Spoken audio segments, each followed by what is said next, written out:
Bado ripoti za AyoTV pamoja na millardayo.com zinaendelea, na tunaripoti kutokea hapa Kariakoo katika mtaa wa Namagila na Likoma, ambapo frame kadhaa zimeweza kuungua moto jioni hii ya leo kuanzia majira ya saa 12 usiku. Huu ameweza kufika meya wa jiji la Dar es Salaam Mheshimiwa Sheta na kujionea athari ambayo imetokea kwa moto huu na kuunguza frame hizi, na ameweza kuzungumza haya ambayo unaenda kuyasikia kwa sasa.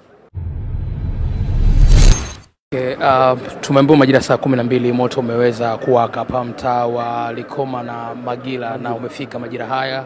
Tumeona umezunguka sehemu tofauti tofauti, huenda kama umeambiwa chanzo ni cha moto na athari. Tumeona maduka mbalimbali yameweza kuungua.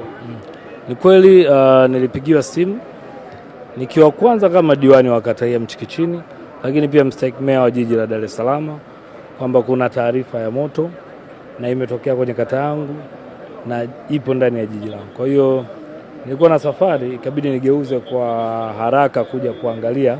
Lakini kwanza nilishukuru jeshi la zimamoto, baada punde tu kupewa taarifa kwamba kuna moto, wamewahi kwa haraka na wamefanikiwa kudhibiti moto huu mkubwa sana, ambao mimi nimekuta wakiwa wanaendelea na shughuli ya kuzima.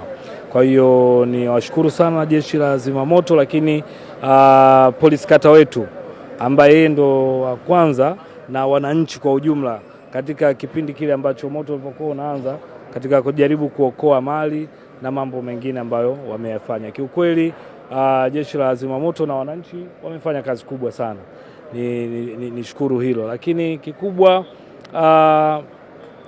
wakati tunafika hapa kulikuwa kuna magorofa ambayo yanaangaliana, lakini pia hata TANESCO wamechukua hatua za haraka katika kudhibiti masuala ya umeme.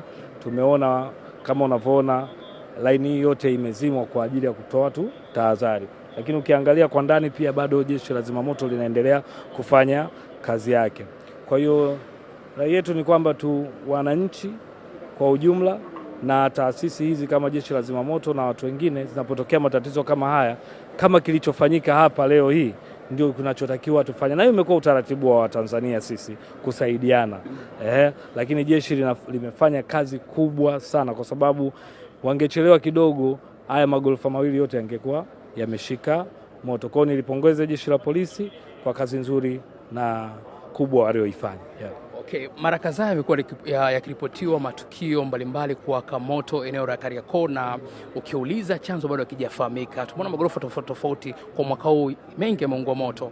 Ukiwa kama meya wa jiji la Dar es Salaam, nini kifanyike ili kuweza kuzuia majanga haya ya kuungua moto hasa katika soko hili?